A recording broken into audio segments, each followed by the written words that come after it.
All right, everybody. Thank you again for tuning into another episode of Garage Talk Sports. I'm Mills. I'm Bobby. And we got a special episode coming to you guys a week late on our NFL draft recap, but we are very excited to have Broshmo joining us again. Thank you for being on the show. Always a pleasure. And honestly, we're with the draft that we had 2 weeks ago now, we are very excited to kind of hear from you and your thoughts on it, because I thought, in my opinion, one of the more memorable drafts of recent history. And it was just shocking trades all around, just overall exciting. So we're excited to have you here. Thanks again for jumping on the show with us and taking the time to talk some football with us. We really appreciate it. I appreciate it. I'm always down to talk football, man. Yeah, it's a passion the three of us share. So we will, just initial reactions to it. Bobby, you want to kind of kick off I know you watching it with you. It was kind of fun to see you go through it, but dude, the first round, insane. There was 9 trades in the first round. You got AJ Brown gets traded. Then you have Hollywood Brown get traded, and no quarterbacks in the top 10 at all. Barely in the top 20. Yeah. And I know you said it when we streamed it, but 2013 was the last time, right? Yeah. 2013 was the last time a quarterback didn't go top 10. Yeah. Which, Broshmo, let me hit you with the question. Do you know who the quarterback was? EJ Manuel? Yes, it was. Yeah, but we couldn't get it. Yeah, that was a rough quarterback class, but this one it's tough because I'm a big Desmond Ridder fan. A lot of people bought the Kool-Aid. We're drinking the Kool-Aid on Malik Willis too. So it's like, these are guys that probably weren't first round talents, but I mean, I could have seen like second round maybe, but to go one quarterback until round 3. I mean, Gojo has his opinion over here, but the resident Chiefs fan of the channel, he thinks they had a great draft. But I think we were kind of talking about it before hit record. But this year felt like the year that the NFL said, we're done with project quarterbacks. Like, we're not going to be investing them high. Like I said, I think Trey Lance would have fell in this draft class simply by fact that, he's a project. We're going into year 2, and we don't know if he's going to be the starter. Yeah. There's rumors that that they don't think he's as far along as he should be. I guess my wife's home, so Keela's now going crazy. Sorry about that. No worries. I got dogs, so I hear you, man. Yeah, Huskies. So they talk. Loud. Yeah, they're talkers. But no, I get what you're saying with that project quarterback thing, because I have my own philosophy on drafting a quarterback, and personally, I'm not a fan of the project quarterback myself, mostly because, if you look at like the championship window and everything, most times it occurs within the rookie contract of your quarterback. So, how many years can you waste on that rookie contract before they are finally the quarterback you need to win a championship? Like, it's just about maximizing the window, and project QBs that can take 2 to 3 years to develop. By the time they're finally like at that level you want them to be, now you're picking up a 5th-year option, which is going to be, at this point, probably in the next, it's 18.5 mil now, I think. Ridiculous. So it's going to go, and it's only going to get higher. So, project QBs, well, I get it, because you fall in love with the traits, right? And you want, this guy has all these athletic traits that you just can't wait to see jump off and everything. But, you're wasting a few years to get him to where he's taking advantage of those traits and really refining them to be a championship caliber QB.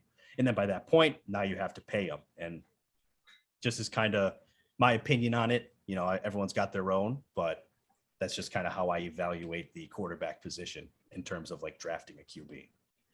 Yeah, no, I hear you, man. We're long removed from sit him 2 years and see what happens. Like Carson Palmer feels like it was the last quarterback to do that. And shoot, man, just by this time, you want that rookie contract used to evaluate if those guys, my dogs are ransacking me right now. Sorry about that. No but worries. Yeah, no, you want to use that rookie contract to evaluate, hey, is this guy we're going to move forward with? I mean, in this day and age, we got guys that they're doing what they're doing like 7-on-7 camps in middle school. So it's like they kind of have a bit more experience than than they did in the past. So they're a bit more ready maybe to start day one, or even just give them that 1 year of just, okay, let's wait, let's develop this guy. That's not like destroy his confidence, which like I hope that's what happens with like Malik Willis and such. Cause I mean, if you send those guys out to the Wolves, then okay, you just burnt your 3rd round pick. But I think this year it's a change in the tides. We're gonna see project quarterbacks go much further down. Yeah. Luckily next year it looks a little bit more promising though. Oh yeah, Yeah, I with mean, I Bryce think- Young and CJ Stroud alone. Yeah. There's already guys that could be, there's 2 top 10 QBs, top 10 picks. I mean, possibly we'll see how they play out next year, but I think all I got signs point to that. 36 quarterbacks on my watch list for the summer to like go over. So I'm I'm trying to get into it like really, really hard this summer. So Gotcha. where you got Sam Hartman on the list. he's in this nice tier I like to call his size sucks, and I have no idea. Him and Tanner Mordecai, the SMU quarterback, I'm just like, I don't know if these guys are even NFL prospects. Just because their offense is like, it's not exactly air raid, but it's so like it just inflates their stats. Oh, So okay. yeah, he's in this nice tier. I haven't done a like big deep dive, like I said, just on the watch list to get through this summer. But yeah, man, Sam Hartman's gonna be an interesting one. I also like his he's got a wide receiver out there. It's like A.T. Perry or something. It's like this big contested catch guy that I like. When I went to like go watch a little bit of him, I was like, ooh, this guy's kind of nice. I love the physical wide receivers. I mean, Yeah, it was more after the catch guy, but I know, yeah, I know you are, but Your boy Garrett Wilson. wide receiver too. Not to me, but right, but I like the physical wide receivers. It's the passing game. I mean, you got to have kind of one of each, really, when you think about it. You need the big guy and you need the fast guy. Because, variety is the spice of life when it comes to receiver. You want one guy in your core that could do a little bit different than the next guy. So, and for like Atlanta, when they were sitting at 8, like I definitely thought it was Garrett Wilson. Like you already got Kyle Pitts. Like, why would they go out and get Drake London? I mean, I like Drake London. I'm a USC homer, but like I wouldn't have got 2 big body receivers like that. Yeah, I mean, looking at what they have on their roster, which isn't saying much. What they got, Auden Tate, who's like probably a slot guy. They got the Zacchaeus guy, was it Zacchaeus? Something like that. Yeah, He's like might be a wide receiver 4 at best, honestly. Like really, they could have gone anywhere at wide receiver at that pick. So yeah, I think I look at it as they went Drake London, big catch radius guy, right? Better contested catch guy. I think that's by design, because you look at, so they have Mariota's their QB. I like Mariota. I don't think he's like tremendously accurate though. Desmond Ridder fell to them in the 3rd round, so they got him, and one of the things on him was some inaccuracy issues as well. Yeah, so my comp was literally Marcus Mariota for well, perfect. Yeah, perfect. I mean, perfect. Right under him. Yeah, so I mean, it's 2 guys who aren't bad, but I mean, you're going to want to help them in terms of like their targets. So, one thing about like fast, shifty wide receivers is there's a lot of finesse that goes into throwing to those guys, because you got to place it a lot more perfectly for them. Whereas a guy like Drake London, Kyle Pitts, bigger bodies, more physical, they can contest catches, wider, bigger target to hit essentially. So the whole, this is my breakdown of it, why I think they went Drake London. I could be wrong. They could have just thought he's number 1. But it's just ultimately, you want to build to what you have throwing to them as well. And these are pieces. Drake London's a piece that works better for the talent you have in Mariota and the talent that you ended up getting in Ritter later in the draft. So that's just my analysis of it for you, Bob. Fair enough. I still think Garrett Wilson should have been the pick there.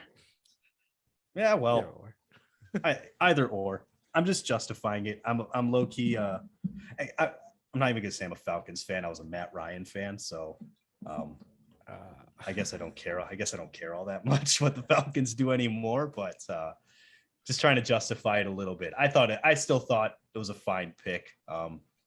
It's not like Drake London's a trash wide receiver by any means. Oh no, right. But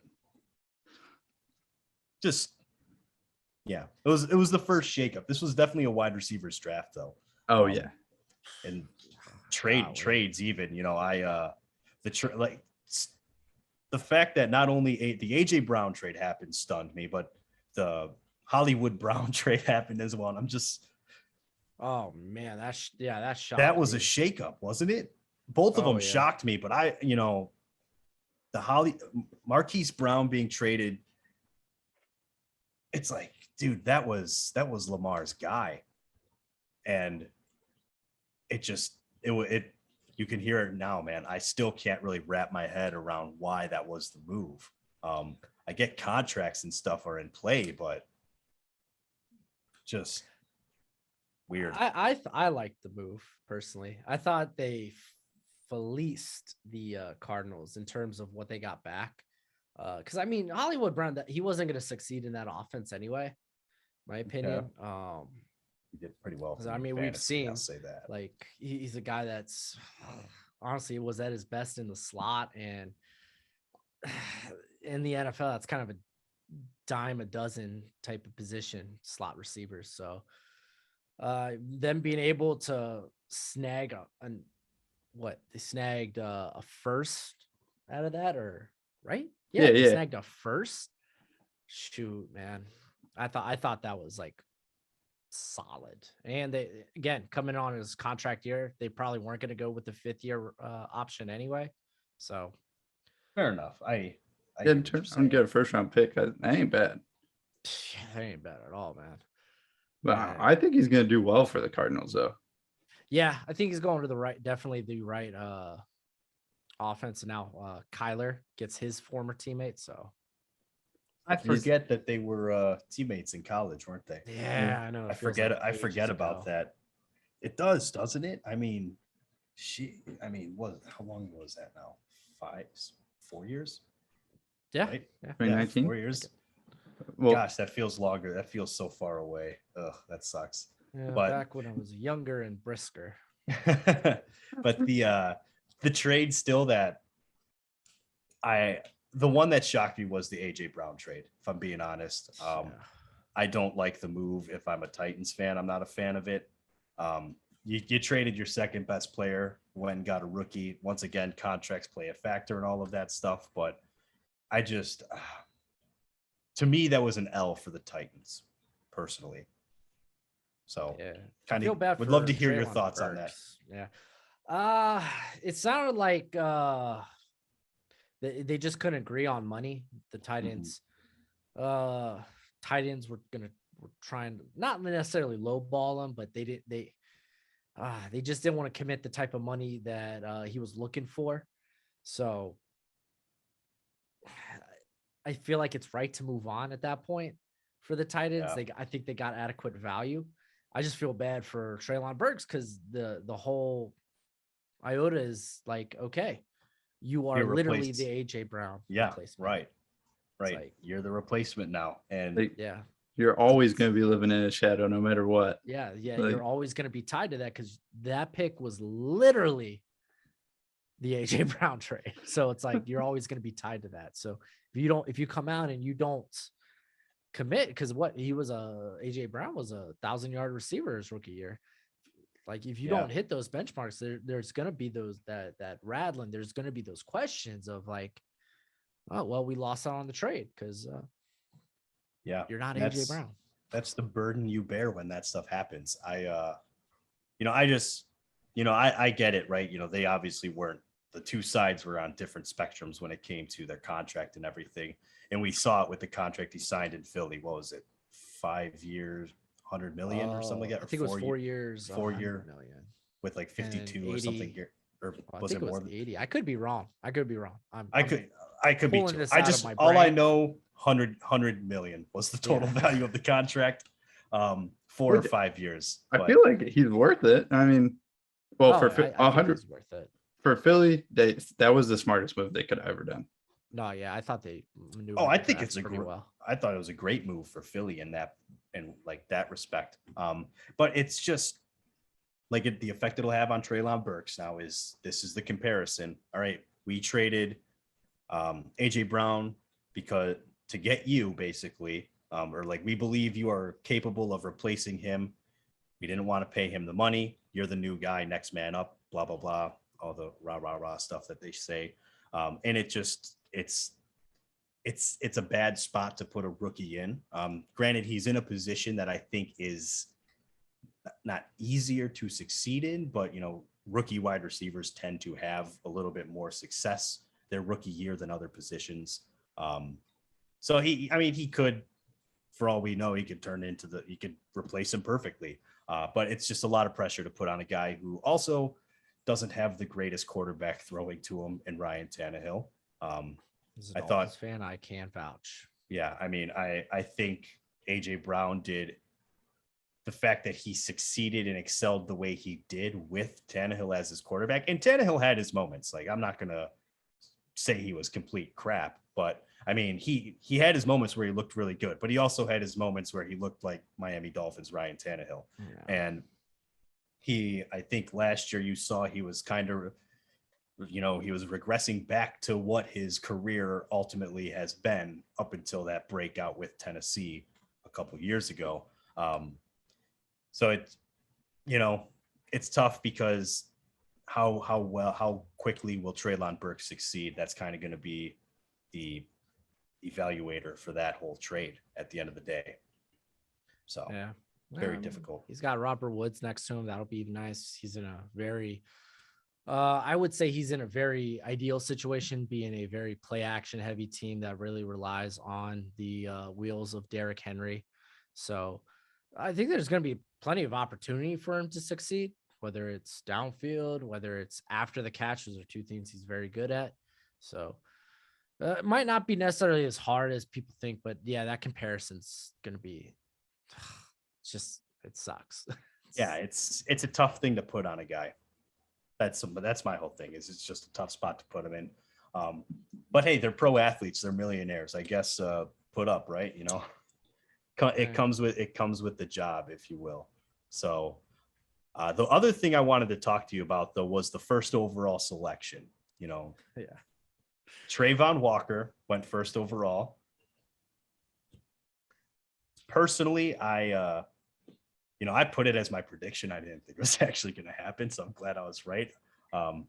But there's some, we're talking about project quarterbacks, right? And Trayvon Walker is definitely more of a project edge rusher. It was one of those things where you fell in love with the traits, not necessarily the production. So just kind of your thoughts on the first overall selection. There was Trayvon. Was that the pick? Was that the right selection, or would you have gone Aiden Hutchinson? I would have gone Aiden Hutchinson, but I understand. I mean, Walker, he fits what Balky likes. He was the guy that went out on a limb for Alden Smith. And I mean, for all intents and purposes, that would have worked out if not, for Alden Smith's off-field antics. But I mean, the upside, it's there. I think the floor, he's got a very high floor. He's coming from Georgia, very run contained team. That's what they preach. I think Trayvon Walker can be an Iron Man in that defense, a very versatile body type. So I think he's going to play a lot of snaps. Will he ever reach what he can be as a pass rusher? I guess we'll find out. But I kind of would have like KT, Trayvon, or KT and Hutch. Those were my top two guys. It's the Jacksonville Jaguars, man. Yeah, it's the Jaguars. It's kind of Jacksonville's gonna Jacksonville on that one. Yeah, Jacksonville's gonna Jacksonville. Ain't that Yeah, the truth? you already know I'm not super high on Aiden Hutchinson, but just looking at kind of following the story around this draft and like the storylines and everything, seems like the safer pick would have been Aiden Hutchinson. I think everyone agrees on that. But I don't know, like the stuff you said, I think it's hard to tell because ultimately I didn't think this was a like outside of wide receiver and some secondary. I didn't really think this was going to be a stellar draft per se. Like I said, I don't think Aiden Hutchinson. I have him as a Jadeveon Clowney kind of career outlook. So not that that's a bad career, but it's not what you want in a first or second overall pick for an edge rusher, obviously. Yeah, I mean, I'd the say wide- the expectations are going to be. Yeah, it's just this was a weird draft for a lot of different reasons. First overall selection. I mean, there's one right there. Jacksonville's going to Jacksonville. Even the guy who's not too high on Aiden Hutchinson thinks that would have been the better pick. But whatever, they went with the guy they went with.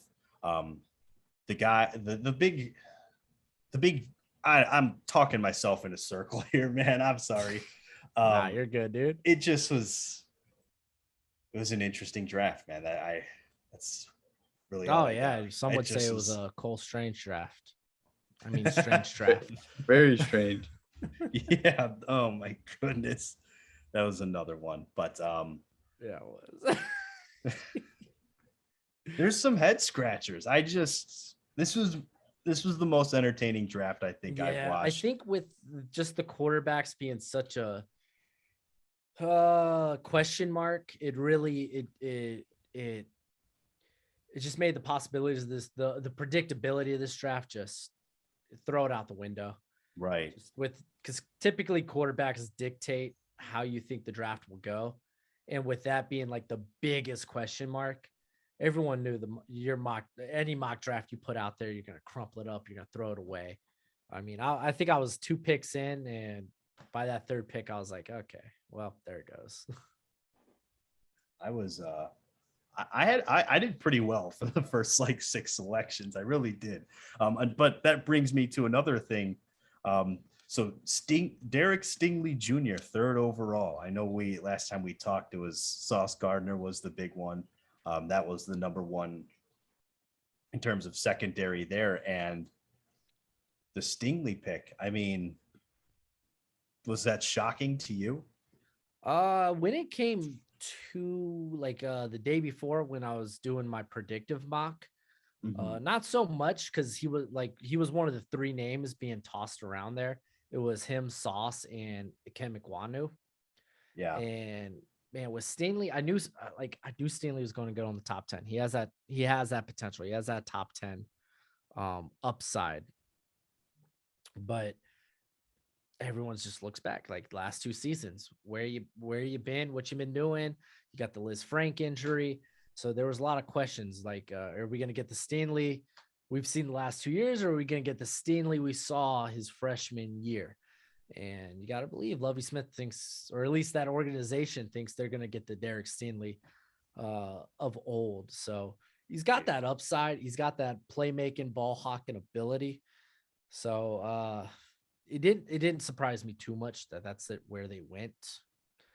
But yeah, no, that's gonna be another interesting one when it comes to does he hit those expectations? Does he stay healthy? So yeah, I think for him, health ultimately is going to be the biggest, hurdle for his career. I think he's got all the talents that you want in a guy. It's just when guys, what's it called? When guys have health issues, that's one of those things that's difficult to coach away. Because you really can't, it's a difficult thing because freak injuries are one thing, but just guys who are always injured, injury concerns are a big thing. And with a position as premier as cornerback, you don't really want to be you don't want to be stuck with a dude who can't stay on the field, right? I mean, we wasn't cornerback, but talking about the Bears, Kevin White couldn't get on the field to save his life. talk about a big what if. It, just always something that looms in the back of my head, which is why personally I probably would have gone Sauce Gardner there or Ecom, but whatever. Like you said, they think they're going to get the Stingley of old, and if they can get him healthy and everything, I think honestly third overall, I think it's a fair pick if his health is there and he holds up. I mean, the NFL always says availability is the best trade a player can have. Yeah. So we'll see if that'll be a thing for Stingley. We'll see. Yeah, we'll have to see there. But so the Jets and the Giants both had top 10 picks. With 2 top 10 picks, especially what was it? It was I know the Giants were 5 and 7. What were the Jets? Jets were 4 and 10.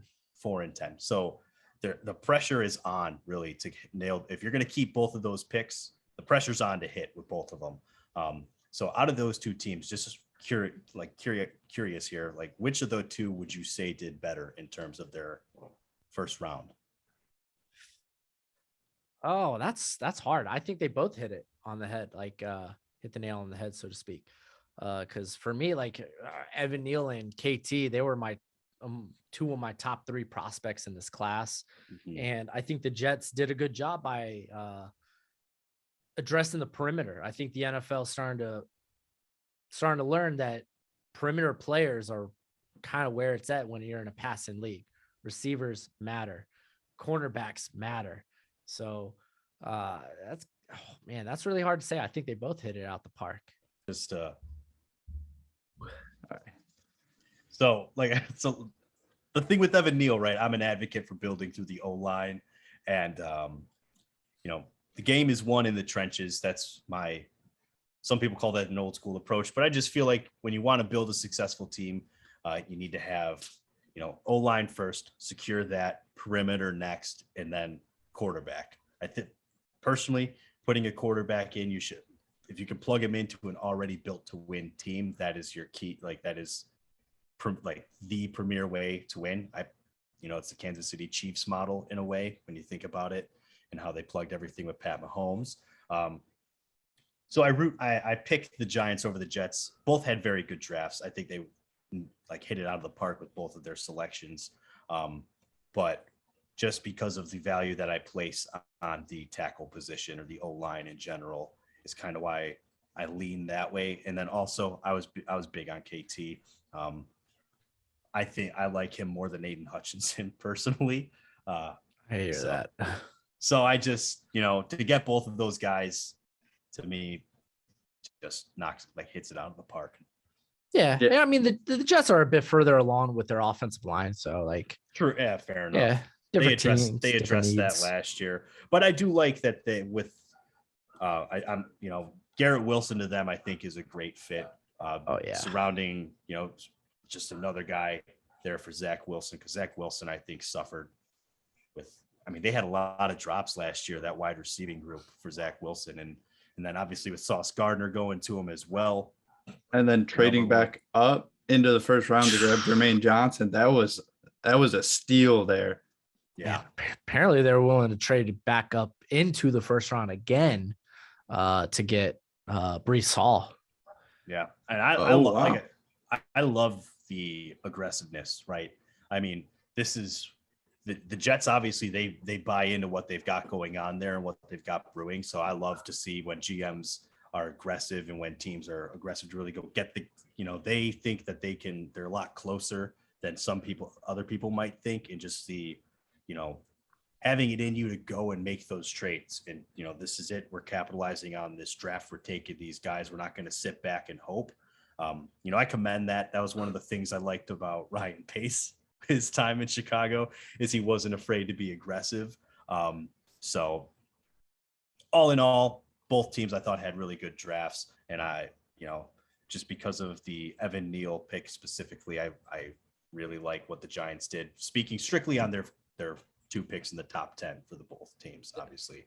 But so out of, I know we were talking about teams that did really good in the draft, but who would you put as your top team in the draft? Who hit it out of the park? For me, it was probably if I had to pick the Chiefs. Ravens and Chiefs were probably my two favorite drafts, but I think I would lean with the Chiefs because honestly, they drafted a lot of guys that I was really high on. So Yeah, Fair enough. especially with Karlaftis going at like the end of the first. I thought he would be gone before the 20s even hit. yeah, he was a fun guy to project because there were a lot of scenarios where he would slip out of the first round. Actually, for me, he'd go at the tail end, and he was like 14 or 15 on my big board. It's just the NFL, they love guys. Again, if you're drafting in the first round, man, you're going for a home run. And he might not necessarily be a home run guy. He's guys that's going to translate to a lot of success in the NFL, but it's not, he doesn't have a skill set that's that home run potential per se. Isn't exactly the most bendy guy. Doesn't have like ideal length, but he's explosive. He's strong. He's gonna win that way. So and he's going to a good situation where they brought back Melvin Ingram too. So Yeah. Oh yeah. And I mean, he's a late first round pick. I really feel like outside of like the top 12 is when it becomes more of a toss up and stuff. You know, you want to hit the home run. Top 12 is really like those are your home run picks. After that, you're going to get contributors. You're going to get good talent and everything, but not, you know, the perception of, oh, this guy's got to be the franchise changer kind of needs to go away. I think, you know, for what did he go? 30th, right? He was 30th overall. yes, because they traded their 29th pick. They moved up. Yeah. So he was 30th. Yeah. So, I mean, 30th overall, very good talent. I think he'll have a solid career. But like I said, late first round pick, you don't need the home run. You need a good contributor who is going to, you know, make an impact, but he doesn't have to be the franchise edge rusher that you're hoping for. You know what I mean? Yeah, you need good football players. Yeah, you need football. You need good players. And especially with Trent McDuffie. I liked him. I liked him a lot. I knew he was going to fall because of size and length, but he's such a versatile player. Honestly, you could probably put him at safety, put him in the slot, keep him outside. I think that's exactly what they needed.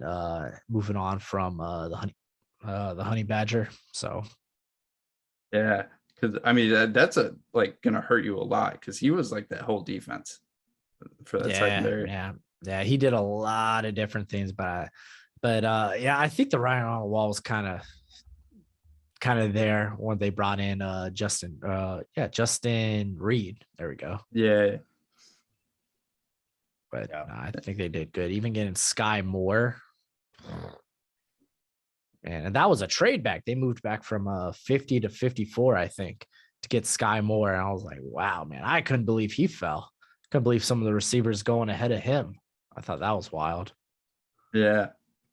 Yeah, this was you know, we've said it enough times, but it was tough to predict, you know, this draft. I mean, just all, you know, guys drafting in positions that we didn't expect them to, whether it was a reach or a fall, which all adds to the excitement of it. But let's hone in a little bit on quarterbacks here just for a second, because that was even though there weren't any like soon to be stars per se in this draft, it was still the talk of the draft, whether it's Kenny Pickett in his tiny little hands or Malik Willis in his lovely traits or Desmond Ridder, and who apparently Bleacher Report graded him as the only like day one quarterback prospect. I don't know how much I agree with that, but just, you know, looking at how they all kind of went, Kenny Pickett, the only one in the first round going to Pitt. I feel like a lot of people kind of saw that coming just because of his time in Pittsburgh with the college, obviously, and then just kind of one of those hometown guys now. You know, but looking at where they all fell, one, did they go appropriately? I think, and out of those three, who's in the best position to succeed? I really like where Malik Willis fell. Mm-hmm. He's going to an offense that won't ask a lot from him. That, hey, Derrick Henry, that is our offense. Can you hand the ball off well? Perfect. Welcome. It's very play action heavy, and he gets to sit behind Ryan Tannehill. I think that's honestly the Who will best not situation. mentor him. Remember, That got It's- so overblown. I know. That got so I overblown. know. That was classic Oh. case taking one sentence out of a bigger quote and just, what is Oh. this? What is this? Unbelievable. But I mean, essentially, he gave him it's what Aaron Rodgers said about Jordan Love. So it's like the Yeah. same stuff. Yeah. yeah. But Difference is it's Ryan Tannehill, not Aaron Rodgers. Oh yeah, I guess that's kind of true. You know, to be fair to that one. But you know, Aaron Rodgers is a scumbag. That's just my opinion, obviously. But you know, we'll move on from that. No, I with his agree. I con- think and especially with like now that you're in the third round, that pressure is off you. Like you're not going to be expected. I would feel like Kenny Pickett is probably in the worst situation. Yeah, I mean, I think especially like okay with Mike Tomlin, like you would swear when you're giving lip service to freaking Malik Willis's parents, like I thought that was a guarantee there that okay that's where Willis is going, but man, no, they played us, played me at least. I mean, But- I kind of had a feeling Kenny Pickett was going to go to them, just not because I didn't expect him to be the first quarterback taken, but it just seemed like one of those things where it was a match made to happen. You know, here's I think the legend Kenny Pickett. Now you get to keep him in Pittsburgh. he ain't no Dan Marino, but No, but I think the bigger shock was just like the difference between okay, he goes at 20, and then what I think Ritter was the next quarterback off at like what was it, like 80? Like Yeah. talking about like a 50 to 60 that. pick difference, and it's like I don't think that there was that big of a difference in the quarterback class. I think Pickett is really that pick there is like, okay, we expect him to come in and compete because looking at Mitch Trubisky's contract, a lot of it's incentives based on playing time and hitting benchmarks statistically. A lot of that tells me they don't want to pay Mitch Trubisky. So I think we might he's be going to seeing. hit those, man. He's going to hit them. You'll see. I think Pickett's going to be started, man. Nope. Really do. No. And honestly, I think Pickett's in a good situation where he's got a lot of playmakers and Deontay Johnson and Chase Claypool, Pat Fryermuth, Najee Harris. They just brought in George Pickens. So I think he's in a good situation where he could just put the ball in his playmakers' hands and let them do stuff. Because I really do think the ceiling on Kenny Pickett is a top 8 to 10 or 8 to 12 quarterback. I really don't think he's necessarily a guy that has high-end traits when it comes to his arm. Looked like he had the weakest arm there at the Senior Bowl. Like he isn't a guy with incredible zip. And that's why I say by weak arm. It's not like a guy that, Kenny Pickett could throw a 50-yard ball. You're like, yeah, but I'm talking, can he throw the ball on a rope, you know? Yeah. Can you make these tight window passes on the sideline? And I don't think that's something he could do consistently, especially with an NFL-sized football, because you saw that at Senior Bowl when he was handling an NFL football. And I'm talking about I think it was like day 2 and day 3 or maybe it was day 3 of practice where they moved it inside because it was all rainy and the conditions were sloppy. Like even then, even the Senior Bowl game, man, he underthrew Christian Watson on what should have been a touchdown. And instead it ended up being a 30-yard gain because you force Christian Watson to have to make a play behind him. But yeah, I mean, it's still I think he's in an ideal situation there, that he's a guy that could efficiently run the offense. I just don't think we're going to be, I don't know if we see anyone else take snaps this year. Honestly, like maybe Desmond Ritter if injury happens. I think Ritter's got a good chance. Yeah. Taking injury aside, like if I'm speaking, let's assume the quarterbacks just stay healthy. I think Ritter's got a good chance, and honestly, probably Pickett because Trubisky, but he's gonna hit all those. I think Pickett starts day 1. Well, I don't know about that. Yeah, I don't know about that one. It's Mitch Trubisky, man. He threw into triple coverage. We've seen it time again. Every time he played the Packers. Yeah, but I would he's say taking another them to one. the Super Bowl. He fell super hard. Sam Howell. He might be able to start because I think Sam Howell could definitely be better than Carson Oh my! Wentz. I could. I think I forget that Sam contract they're riding Cousins Wentz. They're gonna ride Wentz. Dude, he stinks Even so bad. even if like I think even if they end up benching him, it's gonna be Tyler Heineke or Taylor Heineke. Yeah, Taylor. Yeah. Yeah, they'll let Sam Howell they'll let him sit and develop. I think they'll be willing to do that. I mean, yeah, with Heineke still there, like I think there's there's literally no rush to get Sam Howell on the field. Corral's interesting though, because I was about to bring up Darnold, Corral. man. Yeah, I mean, there's really not a clear-cut guy in front of him. Yeah, know, like Sam Darnold's gonna play. He's gonna start, and it's just how many games. Yeah, right. It's not a matter. It's Did you see that interview when Ben McAdoo was like, "Oh, Sam Darnold's our starter," and then like he walked it back and he's like, "Oh, sorry, I shouldn't have said that." It's like this is your offensive coordinator. How long, man. We'll see for how long. Yeah, it's a matter of when, not if. I think when it comes to that one, Bobby, I know you're a big USC fan and everything, but I think the book is kind of out on Darnold.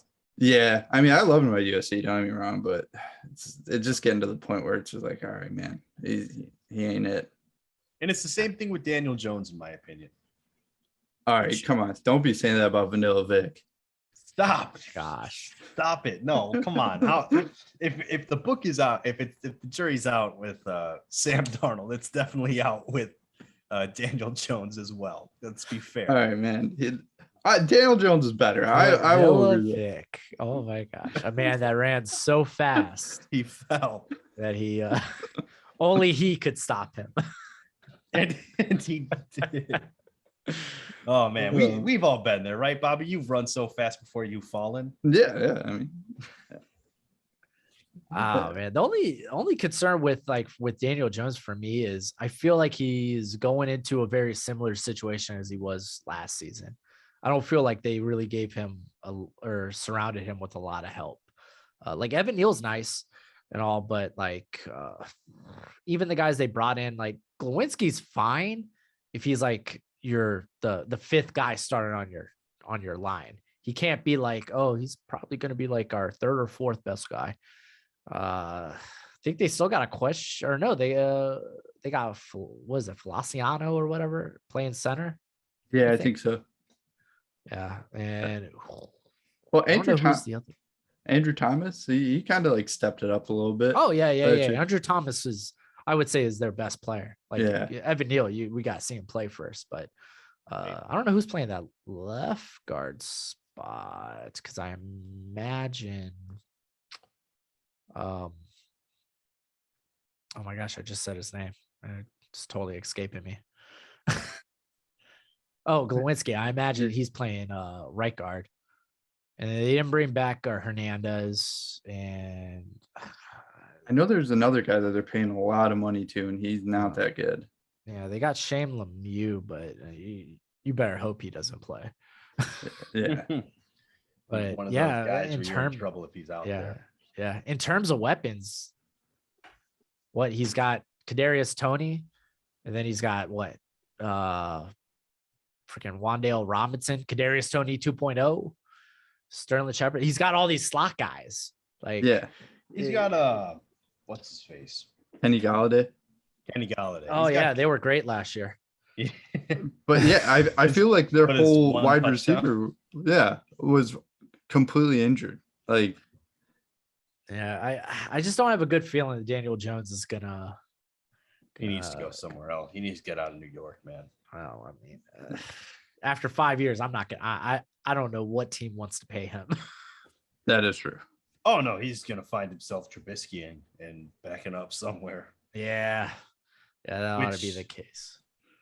Yeah, it should be the case. I mean, the Seahawks are gonna sign him, and he's gonna be the new Russell Wilson. No chance, bro. Drew Nah, Lock's they're put gonna it get together. they're getting their quarterback 2023. Yeah. Oh Pretty yeah, soon, here they come. that honestly that was a smart move on them. Just ride it out with Drew Lock, have a terrible season. Maybe he'll be number one overall. Oh, Yeah, even number 2. honestly, I mean, it's the right play. Play for 2023. You didn't need a quarterback this year. Drew Lock Yeah, will I don't at know why they least brought back get you Pete through. Carroll though. That's what I'm wondering, because like isn't he like 70, like Yeah, mid 70s? I don't know if he's older than Bill Belichick, but those two are the like oldest coaches in the league. I think, not positive. Don't quote me. They're old though. You would think if you're going into a rebuild, you would probably move forward with a new coach, but maybe they think this is going to be a short rebuild. Yeah, Yeah, I mean, maybe. maybe Pete Carroll wants to do a rebuild, right? Yeah. To be fair, he is pretty like he looks young. Like Yeah, he's 70. I looked it up. He's 70. Okay. 70. Yeah, I So- mean, Pete Carroll is a very young spirited man. Yeah. So Yeah, I mean, he's Just- I think he's earned the right with what he's done for Seattle to, you know, if they want him to be the guy to get them through a rebuild, I think he's earned the right to be that guy. oh yeah. If he wants it. Yeah, And for I'm me, gonna- it's I'm gonna- just age though. With him, Yeah, no, doing I a know it. rebuild. I mean, how long is your rebuild going to last? You know, Yeah, if I was him, I would have Sean Paytoned it and been like, I'm out. yeah, Just walked away. but you know, maybe I also Sean Payton, and we'll see him in another 2 or 3 years. I bet. Oh Maybe yeah, we next year. definitely. he'll be back. He'll be back. This was a business move for him. Yeah, he doesn't have to deal with that terrible roster. He doesn't want the headache of what's it called? Whatever the heck New Orleans is going to be this year. I get It'll it, be man. interesting. It'll be interesting. Yeah, we'll see what they do. And I don't, think because I think that defense is still super deadly, and like getting a healthy Jameis back, honestly, like they look like an above average team. It's true, and they grabbed Chris Olave. Yeah, Trevor Pennant's going to be there taking the left. I imagine the left tackle spot, if I not guess. left guard. So one of the Yeah. two. Yeah, to I was fill your boy spot. Taron Armstead. As long as he could stay healthy.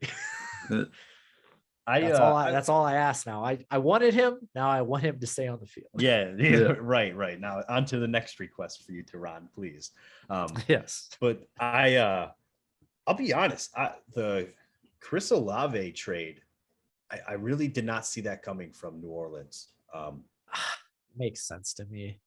Just knowing the GM Rooney, if he's the type of, he's always been the guy that's like, I sees ya, I likes ya, I'm gonna haves ya, and he goes out and gets ya. Like he will always trade up for his guy. And honestly, I figured their move in front of the Chargers was really more so to get in on that second tier of tackles, because I imagine that Cross would have been gone by then anyway, which he was, and it would be get Penn in, and I guess it was to get a receiver. That blew my mind. They still got Right, Penn that- in too at 19. Yeah, they Yeah. did get him still. But I also thought they were moving up to go O-line. Yeah. And I guess, you know, it all worked out. They still got him. So Yeah. can't really complain much. But yeah, I don't know. I guess I didn't expect him to be in play for wide receiver. And well, maybe not be in play, but to trade up for a wide receiver, I thought was kind of I don't want to say unexpected. It was an unexpected move in my opinion. I mean, to be But- fair, the NFL's value of wide receiver, like in recent years, opposed to last year, where we saw like those top three, Smith, Waddle, and Chase, like the NFL was like, oh no, these are good guys. We will invest on those guys. If you look the year before, we saw Judy and CeeDee Lamb fall to like 16, 17. They had Henry Ruggs go at 12, but that was the Raiders. Raiders do whatever the hell they want. So- They are terrible at first round picks. Yeah, so much so that they were like, we don't even want one this year. Can't mess it up if you don't have it. That's right. Yeah, honestly, they had actually a pretty good draft. even without one. So without a Yeah. second too. Yeah. They didn't come until the third, right? Yeah. They actually, I think they traded back. I think they traded with Tennessee. I think they were a part of that trade. They were a part of one of the trades. They traded back and they got Dylan Parham, the center / guard from Memphis, who was another one of my guys. So good on That's a them. good line. Yeah. But I know you said this was like a very deep class. So what was the biggest steal out of this whole draft? Like for you? Man. Okay, for me, personal preference is because this is just gonna say Leo Chanel, or yeah, that was like by far one of my favorite picks.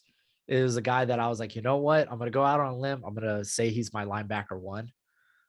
Just based on the testing, I feel like it's very similar to Pete Werner, who the Saints drafted in the second round the year prior, where it was like, I did not see this on the field, but to be fair, he was in a scheme there at like Wisconsin, where similar to Ohio State, where they don't ask much from their linebackers in coverage. So he wasn't really afforded, hey, go out and guard this guy. But the way he tested out leads me to believe he won't be a liability in coverage, though he is minus like length. He's got like 31-inch arms. But in terms of being like a blitzer, a guy that can handle, like legit be a force around the line of scrimmage, like that's him. Like he is a run stuffer through and through, a guy that can provide adequate pressure. So like he isn't normally like what I like in linebackers, but also still I feel like a lot of valuers are still trying to figure out how to get linebacker right. I feel like there have been so many swings and misses at like, oh, this is the guy. This is the guy. Outside of Micah Parsons, people have been having trouble trying to evaluate linebackers and get a steady guy at the position. Yeah. So this was my my shot of like, okay, this is a bit out of what I typically like, but I think that might be right. Yeah. And the Chiefs grabbed him in the third round, right? Yeah, at the tail end. So yeah, I was like, oh, I loved it. I love it. It sounds like at least this is what I read on reports, that they're gonna use him as a like 2 down, like Sam, and then bring in like Willie Gay on like later downs or passing downs. Okay. Since Willie Gay is just a freaking nutty athlete. He'll be like a day one contributor. Yeah, it sounds like it. And I think the Chiefs did a lot of that. Travis Jones is another one that comes to mind, who I had him like in my like mid 30s, goes at 76 to the Ravens. Thought that was a steal. I get it. He's not like a polished pass rusher. You could say the same crap about Jordan Davis, though. It's just Jordan Davis was kind of a freak, you know. But I would say Travis Jones, man, he was like defensive interior 3 for me. And he goes mid third or early third. I thought that was extraordinary value. That's crazy. Fair enough. A name I wanted to throw out to you was Khalil Shakir. Buffalo Bills took him in the 5th round. He was a player that, this was a deep wide receiver class, but I thought he was going to be higher than a 5th round talent, to be honest with you. Maybe more like 3rd, mid to late 3rd. But I thought Buffalo got a nice value player there at 148th overall. Just kind of want to hear your thoughts on him.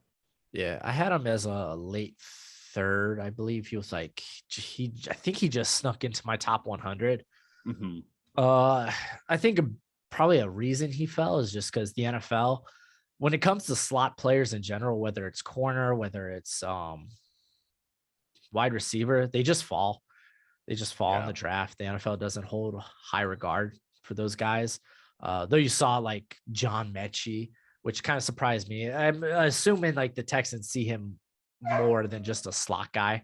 That's why he went like 44, 45, somewhere like that. And then even Wandale, he's like, there's those gadget guys. They're kind of in this own tier.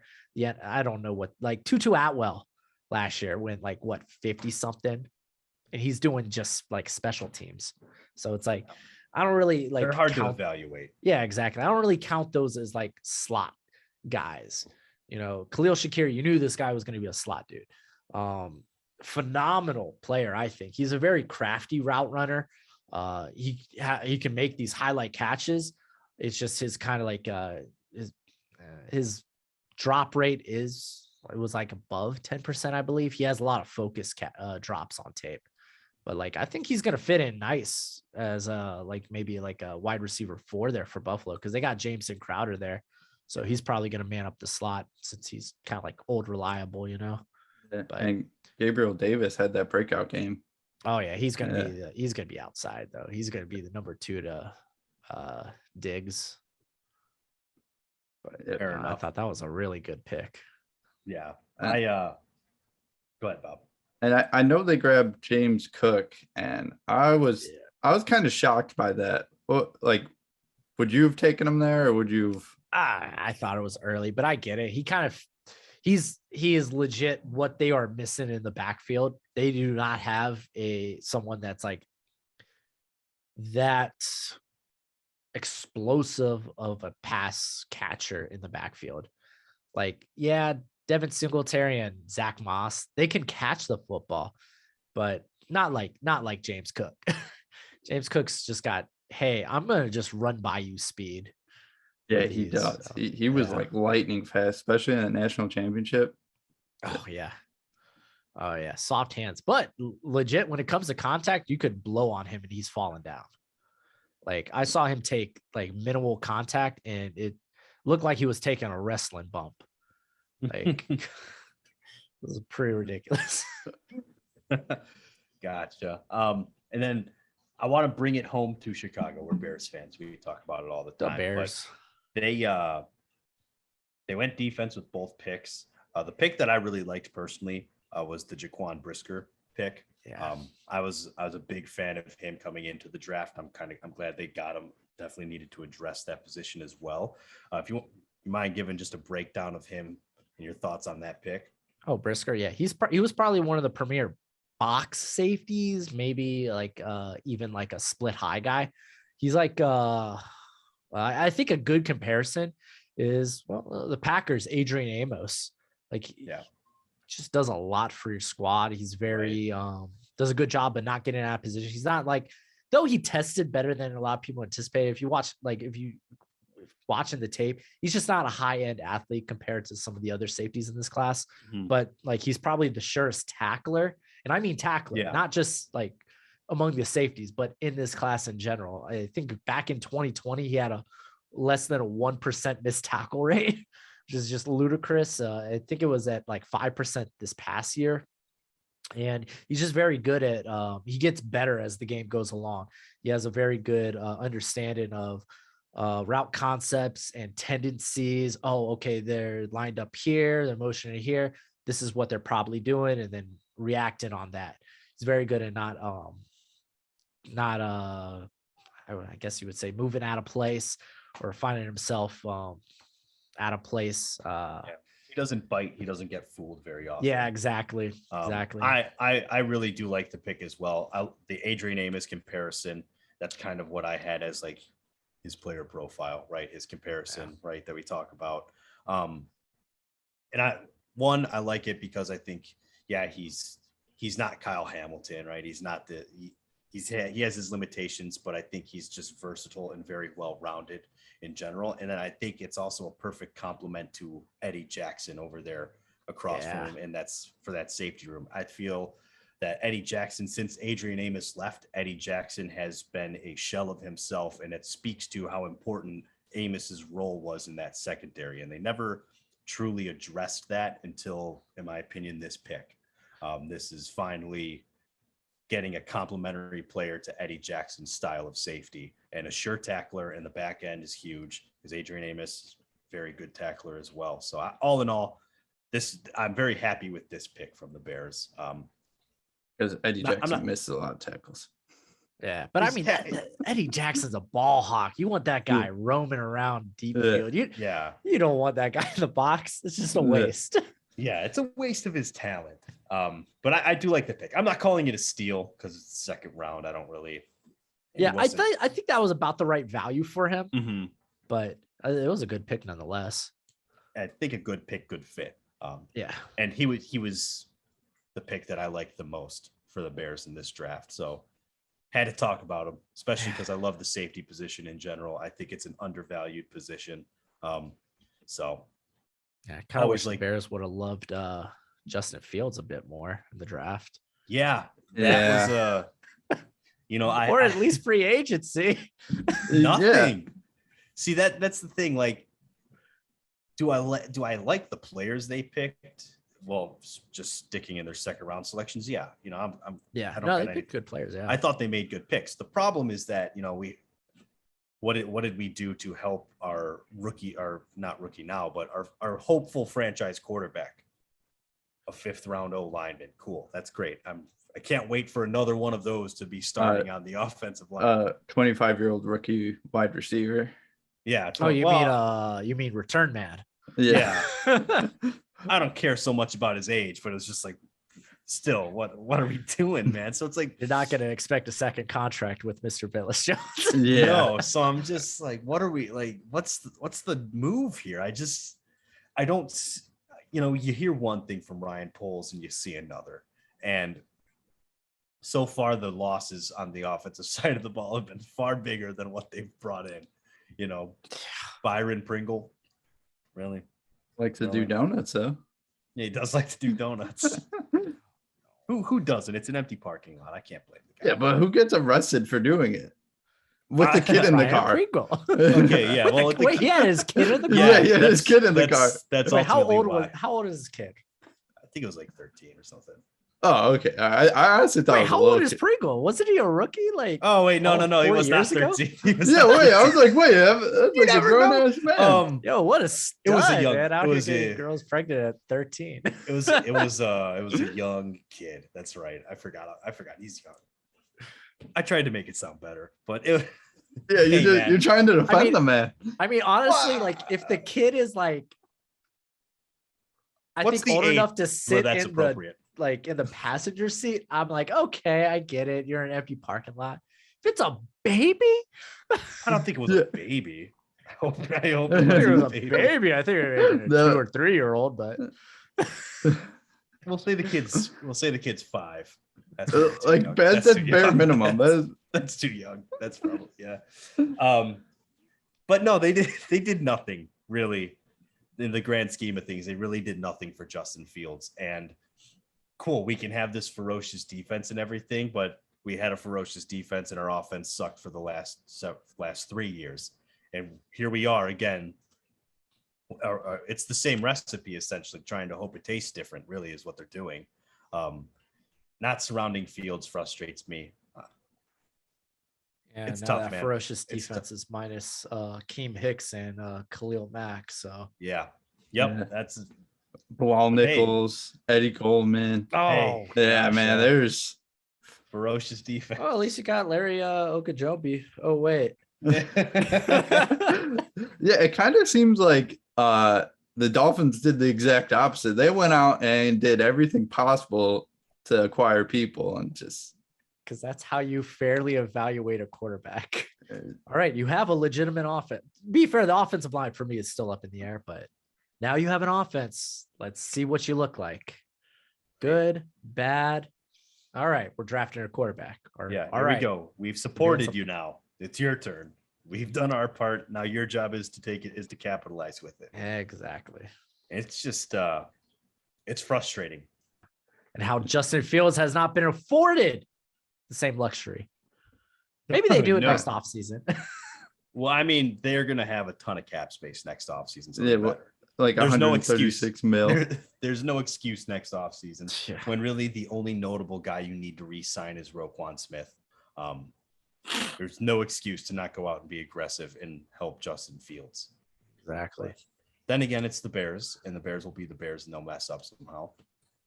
Because Ryan Poles is he's all about not reaching or overpaying. Larry Ogunjobi. Oh my God. I just did not get that contract before like the failed physical. Yeah. Like It I was a saw that, blessing and I in was like, disguise, but I know. they And like, really, oh man, they really he offered him a lot for really 1 year of like good production. yeah, and it was like, and legit, the dude was and I know the Bengals, they like using their interior players a ton, but still, he was the third guy in that rotation. Yeah, You know, it was. and You had Bilal Nichols right there. at a cheaper price because what he got like 2 years, 11 million. Yeah. Yeah, it sounded like that was also a big Eberflus move too, that he was super excited to have. And I was like, Yeah. Well, this is why you I'm don't glad. hire DCs as head coaches. I'm glad it didn't work out. I thought that contract was going to be bad. I was really concerned about it when I saw it all originally, but glad it fell through. Good thing he failed his For physical. now. Which has he signed? Physical? Has he signed anywhere? No, he has to wait till he can pass physical because he's still recovering from, I forgot what he had during the season. Gotcha. Yeah. Same Well, I with hope it doesn't. Jimmy G. That's why he can't move, because he probably can't pass the physical right now. Oh, okay. Well, hopefully when Ogunjobi does pass a physical, the Bears don't try and get him. Don't try and bring him in. Hopefully, but we'll see. I mean, what do I know? Ryan Poles says one thing, does another. I don't really trust the guy as far as I can throw him right now, but whatever. You probably We'll trust him a lot more than I do Chris Greer and Stephen Ross. Yeah, out here paying people to lose. Allegedly. Allegedly. And to be fair, none of our stuff went through. That is true. You can't charge us for trying, right? All right. Yeah. I don't know if I believe it personally, but I don't know, man. I believe some of it. Yeah, fair enough. You follow it more closely, so I could get. Yeah. I'm telling you, man, I don't trust Ryan Poles very much at all. If I'm being honest with you, skeptical of him. No kidding.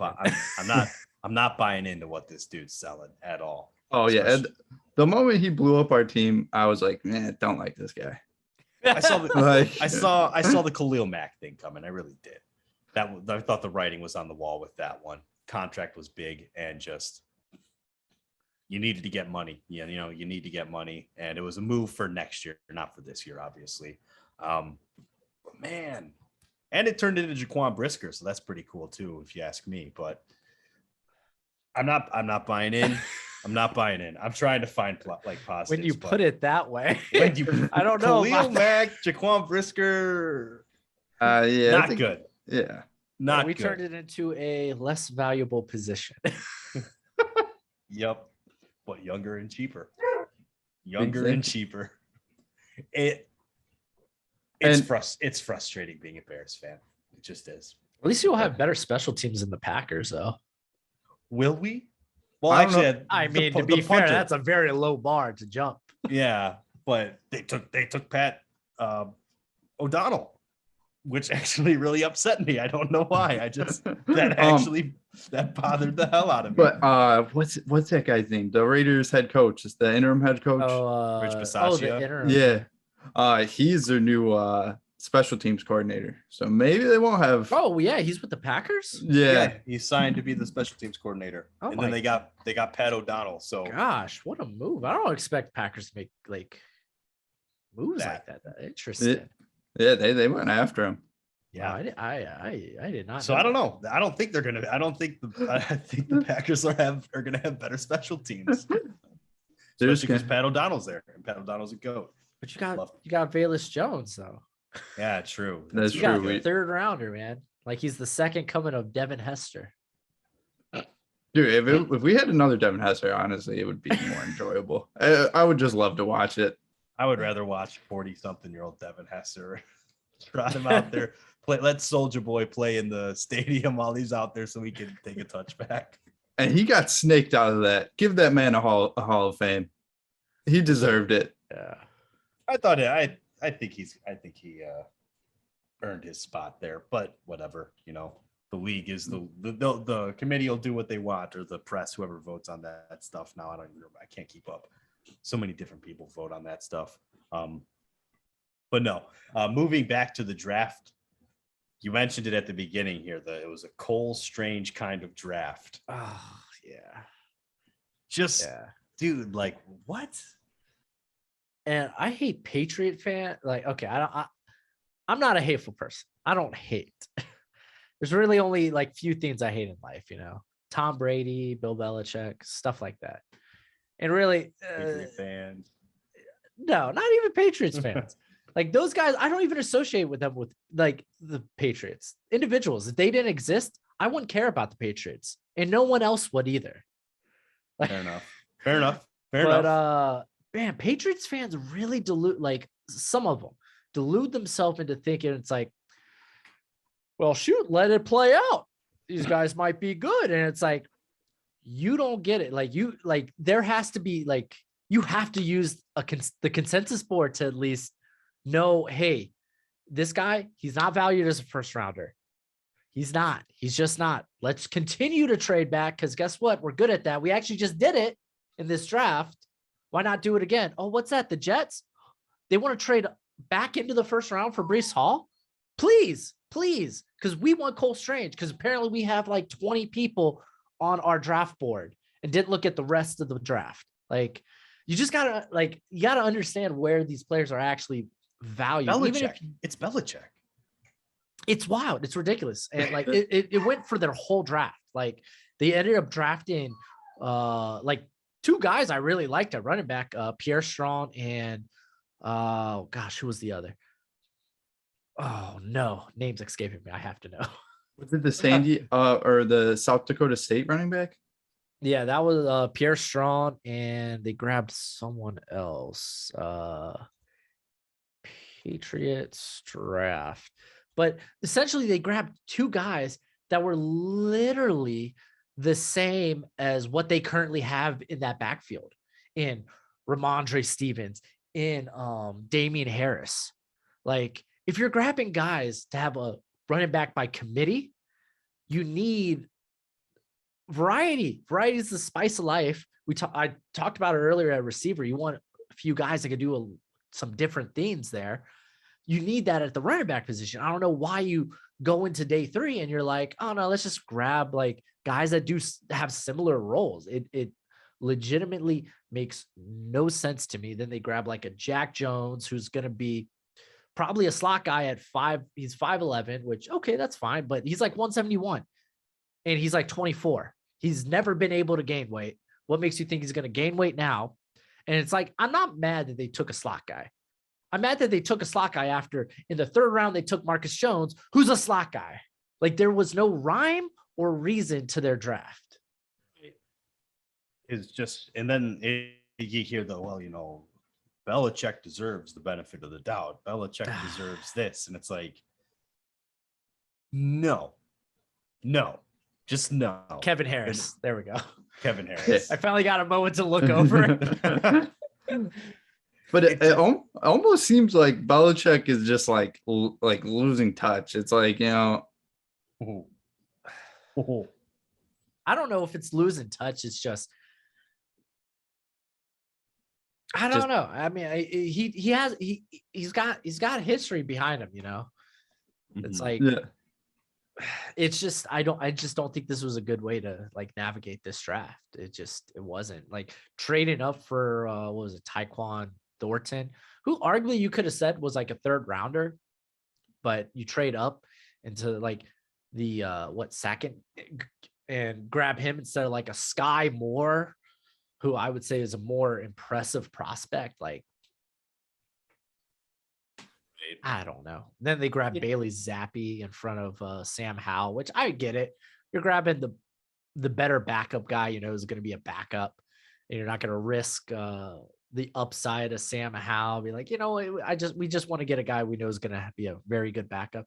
But still, it's just like, I really dislike their draft, man. So they probably got a really good player in Cole Strange, because I liked Cole Strange. I just didn't like him at what, like 29 is where they got him. Yeah. Ridiculous. So what would you give their grade overall? Oh, I gave it like a D or D minus, like, and because I never give out Fs like right after the draft.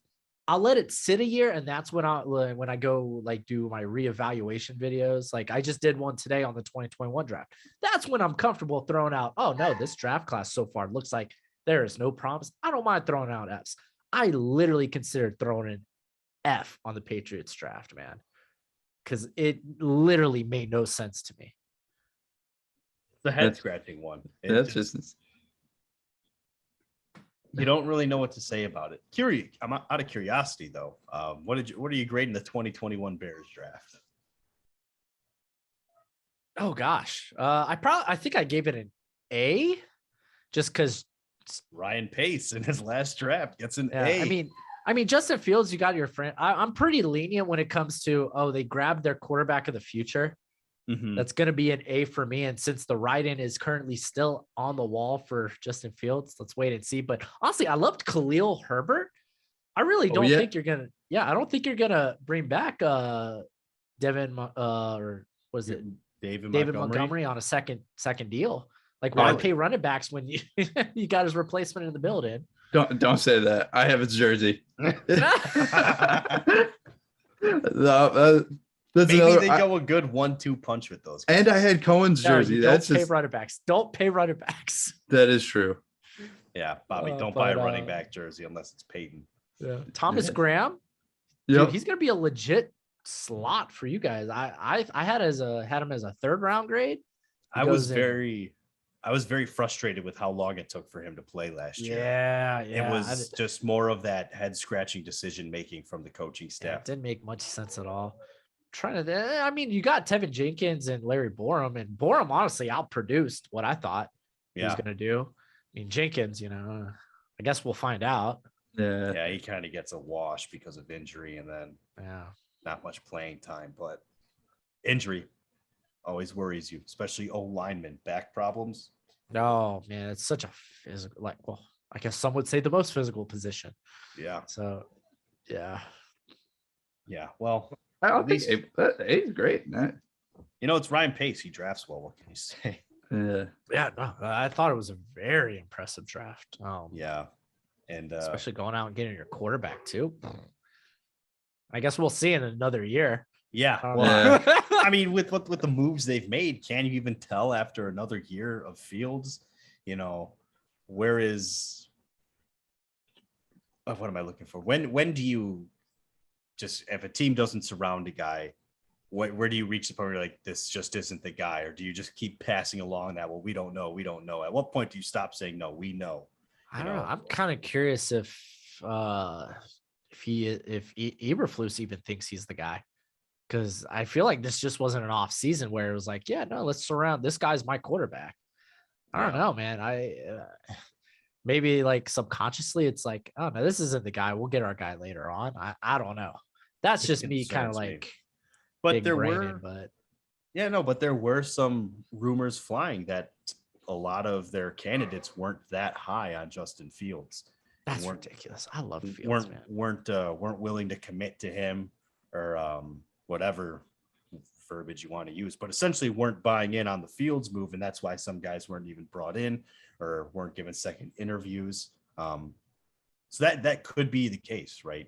We don't know for certain, but could be the case for a lot of. I mean, Fields fell to 11 because a lot of people around the league perceived him in a certain way. Now, I personally just about to say that.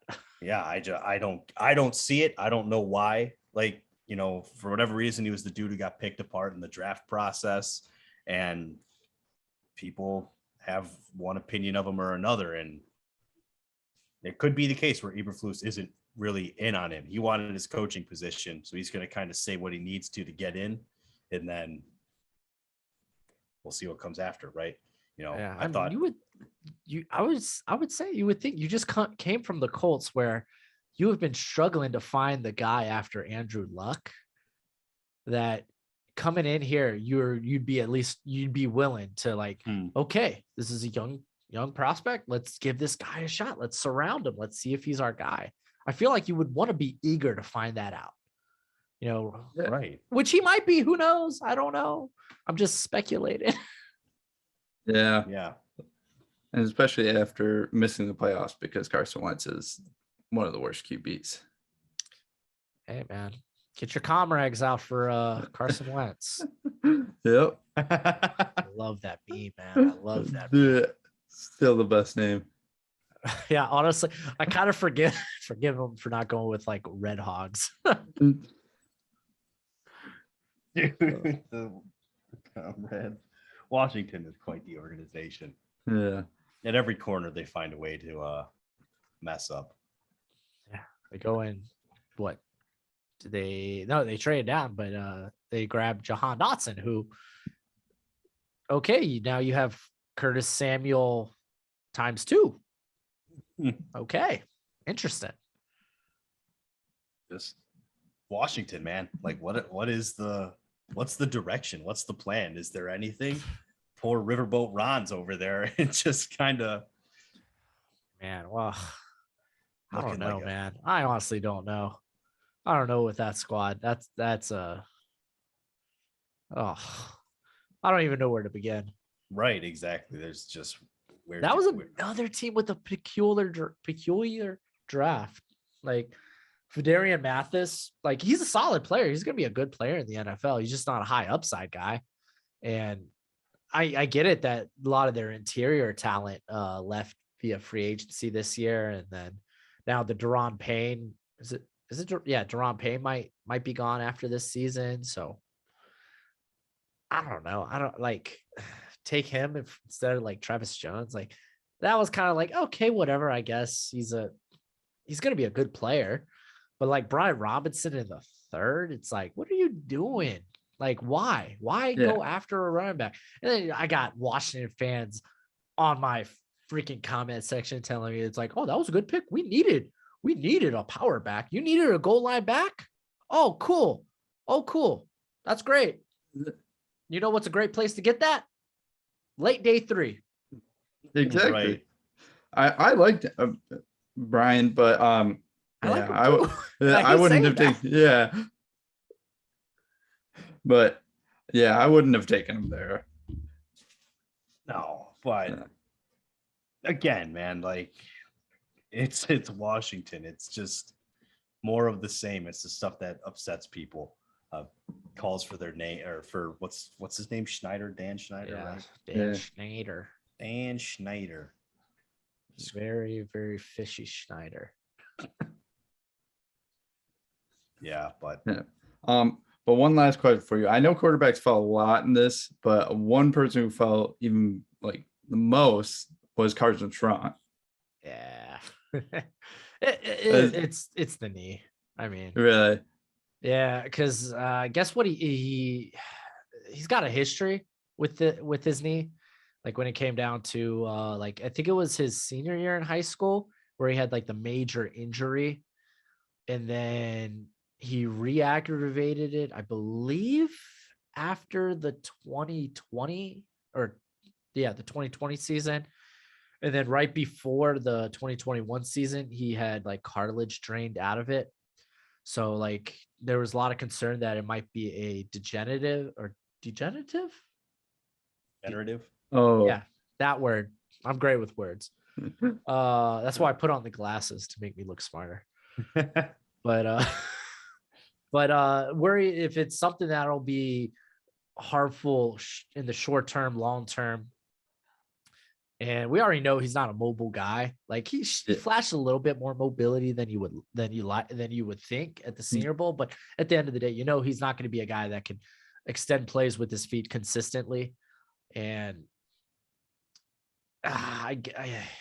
just the knee concerns gives you like more worry with a guy that can't get away. You know? Yeah, because I was very shocked because I mean, like during the height of it, they were talking second round, third rounder. And then that's his arm talent. Yeah. Just I mean, he got what is it? Cadaver. Is it Cadaver or Cadaver? Cadaver. Cadaver. Yeah. Okay. Yeah. Okay. Because I just said Cadaver once and my comment section ripped me. But yeah, I gotta love that one misspeak. Yeah, right. They keep me honest. But he had the tissue put into his knee, and it was a surgery with a high probability of success that it would take, you know, so that kind of relieves a lot of worries with his knee, but it's still something that like long term can be an issue. So I think that's why he probably fell. Then he's got like Carson Wentz pocket like presence. So Fair, yeah. fair enough. Fair enough. But I was just shocked to see him Yeah, fall no, all the I way thought out he'd of at least draft. get drafted. But Yeah. wow. then- Undrafted. That was shocking. And Brock Purdy. Mr. Irrelevant. Yeah, That was like, literally the most like that was just the most on the tee. Like, yes, you are Brock Purdy. Yes, you are. like I didn't think you should get drafted at all. Like, No, man. Man. Yeah. Come on. Like he Relevant lost his guys. like he had draft hype 2 years ago. That was about it. He just had really two bad like back-to-back seasons. And he's a guy that has a noodle arm, you know. So it's like, okay, you gotta show you at least have great accuracy and good decision making. And those are the two areas that he has struggled very, very mightily the last 2 years. So yeah, I was shocked he got drafted. Like he has like backup potential, maybe. Like Yeah. there are other guys like Jack Cohn and it's the cat from California. It's like Chase Scarbers, I think. They're all kind of like on the same tier for me. Yeah. But yeah, that's about it. I honestly I was shocked that guys like Skylar Thompson and the South Carolina State quarterback went ahead of Carson Wentz. Yeah, because to be fair, I don't think neither of them are quarterbacks in the NFL though. So, Yeah. I don't think anyone can touch that field. Yeah, I think Skylar Thompson they probably see similar to like a Blake Bell with KC. That hey, we could use him in a package where he throws, but he's a very good athlete with pretty good size. So use him as a tight end, like a tight end 3 or something. Fair enough. So before we wrap up, we do a question of the week kind of every week. Oh gosh. Yeah, so it's just an impromptu thing. So I wish I was prepared before. no, I'll make it. I'll make it something that's not. Last time you weren't prepared and you got your hot take right. Yeah, I'll make sure. We'll make sure it's not anything like too crazy here. So my question of the week I want is the hard question. Give me the hard question. You are you're going to be a professional football player. What is you can't pick quarterback. What is the position that you're choosing to be pro in and why? Wide receiver, 100%. That's the position making the money, and they take the less hits. It's going to have longevity compared to like running back. You're going to get too many miles and suddenly, okay, you're not even 30 and no one's paying you. No one's paying running backs now. Yeah. Wide receivers right now, that is legitimately the hot, like everybody's getting paid now. Like, oh yeah, Christian Kirk paid. The Christian. That is a great example. That's like you could be mediocre and make $70 million. Yeah, yeah. He's all right. The Christian Kirk contract, dude. It's so big. You're just like, how? Like, just how on earth? You gotta pay a little extra if they're gonna bring him to Jacksonville. And I think Jacksonville understood that. It has shaken up the wide receiver market tremendously with that one. Oh yeah. I think absolutely. Wide receiver. They're getting close to quarterback pay. Honestly, like they really are. Yeah, like you don't have to necessarily be like a top tier wide receiver, like we said with like Christian Kirk. You could argue that maybe like even AJ Brown's not top 10, but like, dude, I think the NFL is just understanding the value of the perimeter players. Yeah, like if you're gonna succeed, you need a lot of weapons on the outside. So as it continues to be a passing league and the pass game continues to grow and develop, I think we're getting really close to when that quarterback pay really hits for those guys. And same to the other side of the ball with cornerbacks. I mean, I personally, all the pressure gets put on edge rushers and everything, but I look at the cornerback as probably the most valuable position on the defense. Yeah, but everyone's always going to pay edge over. Like they're going to pay premium for edge compared to corner. Yeah, no, I get that, but corner is a. Yeah, that's why like people, it's easy to just go out and get that premier edge rusher and then just trying to stock fill your cornerback room with just a lot of good guys because it's just such a volatile position from year to year.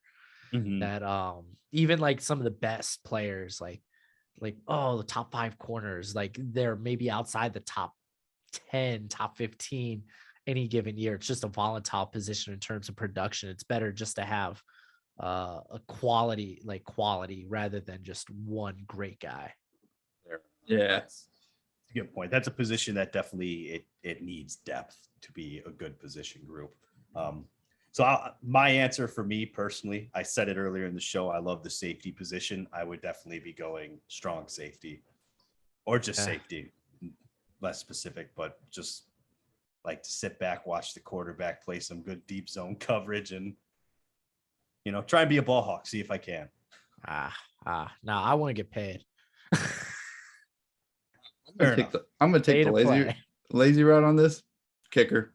Just mark it on the field, take one kick, and then I'm just right back off the sideline. Man, I always Wow. give crap about drafting kickers and punters. Like, I would never. And then you see someone like Evan McPherson come in, like, no lie, as a 5th McPherson? rounder, not half bad. Yeah, he was really good. And you watched the halftime show? Which What a gangster, dude. Yeah. which upset the special teams coordinator for the Bengals, but But what's he gonna do? Literally, like, What's he what gonna sit in the- adjustment is he gonna make? Like, I know this guy is a legend now in Yeah, like- Cincinnati.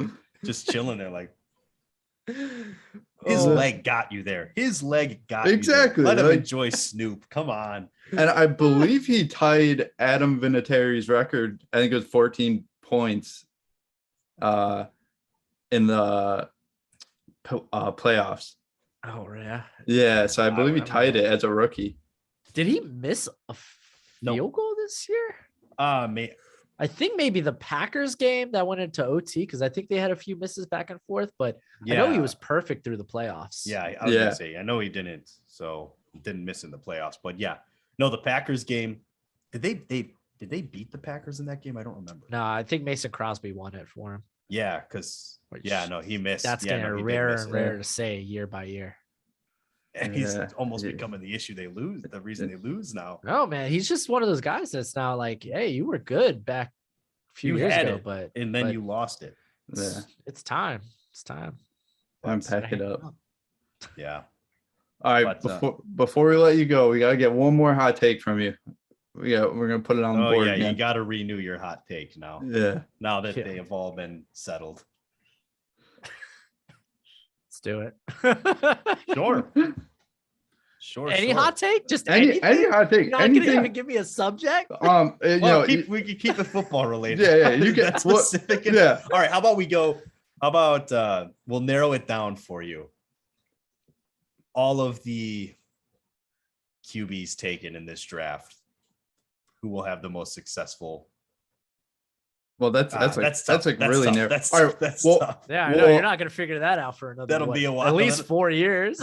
Yeah, yeah. All right. yeah. Bob, All come right, on. we'll do one for next year, the season. Like any hot take you want to take on the season. On the season, let's see. Dolphins win the AFC East. No. I'm a Dolphins fan. I'm used to pain, so yeah, right. So yeah, I'm just gonna be playing myself then. Oh, Fair enough. man. I'm like running down teams real quick in my head. Like, and I feel like I talked the Saints up a little bit already. I don't want to do a hot take with them, but you know what? Okay, I got it. I say the Jets, they finish second in the AFC East and they go to the playoffs. Over your Okay. Dolphins? Oh yeah. Like I said, I'm not. He's used to paying.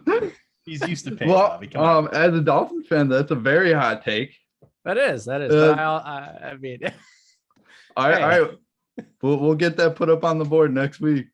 We'll That's get that right, up on dude. the board. We still got to come up with ours, Bob. Yeah. Mine just kind of comes to me on the fly, but I My want to make this known. I'm not rooting for the Jets.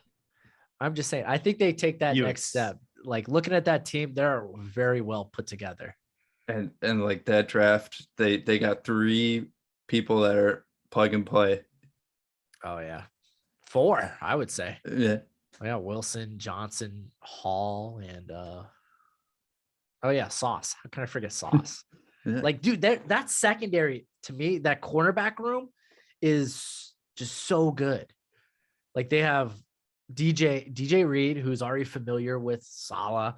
They have stinking Bryce Hall already, who's gonna be now like he's in this rotation on the outside. They already Yeah. had a bunch of good sub package corners in Michael Carter, Brandon Equals, Gidry, who they got a couple of years ago. They They good must. team. Yeah, honestly, you're convincing me of this hot take. And they're really just gonna have to ride Brees Hall. Who cares about Zach Wilson? True, just hand him the rock. Yeah. Don't turn the ball over, Zach. All right. All right. I'll give my hot take right now. All right. Sam Hartman is a finalist for the Heisman. Oh yeah. It doesn't Yeah. mean he's just what was it? What was it? Who was the Ohio State quarterback back in the day? It was a Troy Smith. That was a Heisman winner. Doesn't mean he's gonna get drafted. He didn't even get drafted. I think he went in the 5th, but he had a very short NFL career. Oh, Yeah. Hey man, you could be a good college like a real good college quarterback, not do anything in the NFL. yeah, Matt Leinart, Brady Quinn. Yeah. I'll go with my hot take here before we wrap up. Matt Corral will have the most productive season out of all the rookie quarterbacks. So you're going with Matt Corral is not only going to be a starter. You can't be productive on the bench. He is going to start the most games out of all the rookie quarterbacks. Ooh, over half the season. I'm saying over half the season he starts. That take is so hot. I think your pants are literally on fire. But if you were in this garage, they already are. Trust me. It's hot as hell in here. But I think that'll wrap it for us. Again, man, thank you for joining us for this episode. Yeah, dude, it's always a pleasure to have you on. Yeah, easy breezy. Yeah, thank you, everybody. Me, dude, I had these blue lens glasses on. Oh, is that what those are? LED or whatever? Yeah, they're literally like no magnification or anything. But like Gotcha. I did a lot of recording today, so with the glasses off, and when we started, I was just like, oh man, my head hurts so bad. Oh gosh. I have to go get the glasses. Fair enough. It's like the nerdiest thing. No, you got to do what you got to do. Just say it's a prescription, but I'm wearing. Just say it. People with glasses look like nerds, dude. Hey, we both wear glasses. Not cool, bro. Not cool. No, but you look better without it. Thank you again for joining us this week. It's always a pleasure, Broshmo. Thanks everybody for listening as well. Please, if you like what you heard, give us a follow on our social medias and give our buddy Broshmo here a follow as well. Subscribe to his YouTube. We appreciate it, man. And we will be in touch. Take it easy.